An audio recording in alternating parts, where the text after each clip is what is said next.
The open beta is almost here, and I have only one question. Are you ready to help shape the future of the Battlefield 6? Today we are diving into EA's official community update on August 4th, 2025, which outlines what changed in the open beta thanks to players' feedback and what comes next as we head toward the full launch of the Battlefield. In this video, I will break down everything you need to know. Gameplay updates, class changes, weapon systems, and how you can get involved before the launch. Since early 2025, Battlefield Labs has allowed players to test new mechanics and provide feedback. According to the update, Labs will pause during the open beta and resume afterward to continue refining the game before the launch. One of the biggest problems was removing the class system. It broke the balance and strategies that made teamwork fun. You had medics using sniper rifles, engineer ignoring tanks. It was a total chaos. Now in the beta, class are back. Assault, engineer, support and recon return. And this one change already makes the game feel much better. But this isn't just a copy of Battlefield 4. DICE is trying something new that mixes old ideas with the modern systems. Each class now gets a special bonus with its main weapon type. For example, recons get better with the sniper rifles, including holding breath longer. Assault soldiers aim faster with assault rifles and more accurate while moving. This gives every player a clear role playing. Again,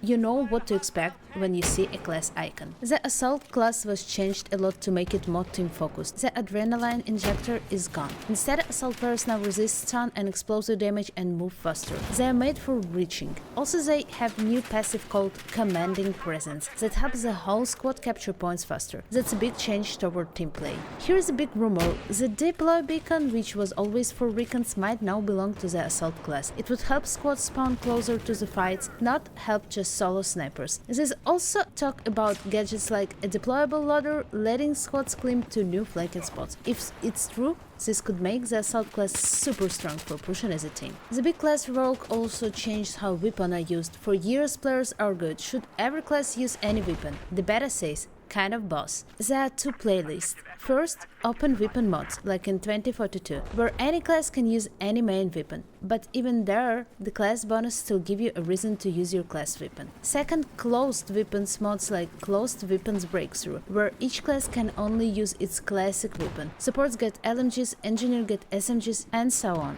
This is a big win for fans who want the old school Battlefield gameplay, and because it has its own playlist and full progression, DICE is clearly testing this seriously. Playing these two mods feels very different. In closed weapon mods, your squad must choose roles carefully. If tanks are rolling in, someone has to go engineer. You can be assault and hope for the best. It brings back the teamwork and planning that made Battlefield great. Also, the game now feels smoother, movement and gunplay are better, and a small change adds big strategy. Now you can drag down teammates to cover before reviving them. It's more realistic and tactical. Gadgets now also look and feel more like real military gear, unlike the future gadgets in 2042. None of these fixes would matter if the maps were still boring, but the beta shows better map design. We get 3 maps to start: Siege of Cairo, tight city map with street fights, Liberation Peak, big mountain map in Tajikistan with room for tanks and jets, Iberian Offensive, small, destructible urban map in Gibraltar. Later 4 maps comes: Empire State, Infantry,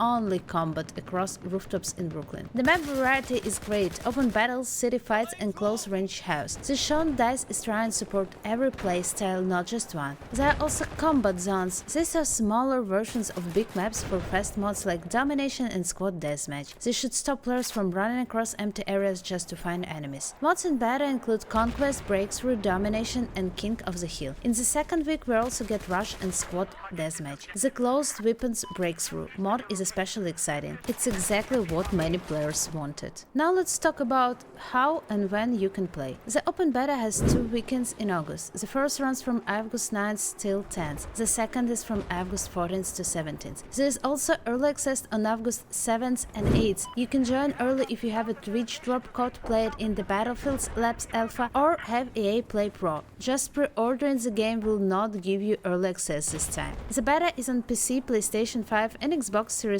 X and S. You can preload it now. It started yesterday on August 4th. So go to a platform store, search for the Battlefield Open Beta and download it so you will be ready when it goes live. PC players, here's what you need to know. The game is big, 75 GB. You also need secure boot turned on in BIOS because there is a new anti-cheat system. Also, there are rewards for playing. If you join during the first weekend, you will get 6 sticker and all-terrain soldier skins, the minion weapon package, lights out background and some weapon charms. During the second weekend you get the War Machine vehicle skin, striking distance weapon package and a special Bad Company dog tag. Before I will give my final opinion, I want to hear it from you. What do you think about all of this change? Are they good? What's your biggest hope or your biggest fear for the next Battlefield? Leave a comment, and if you like this video, hit the like button and subscribe for more updates as we get closer to the full release on October 10th. So is this beta a good step forward? My answer is yes. A careful but hopeful yes. DICE clearly listening to the feedback from the Battlefield 2042 and Battlefield Labs. Real classes are back, weapon rules are being tested,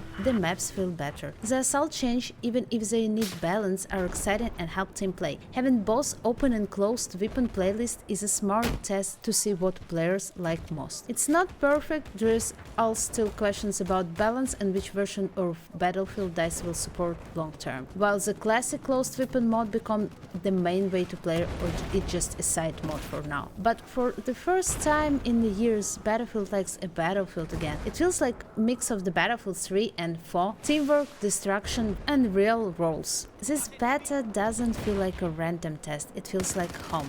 And for fans, that's all we ever wanted. If DICE keep on going this way, the full game might be the biggest comeback we have all been waiting for. Thank you for watching and see you on the Battlefield.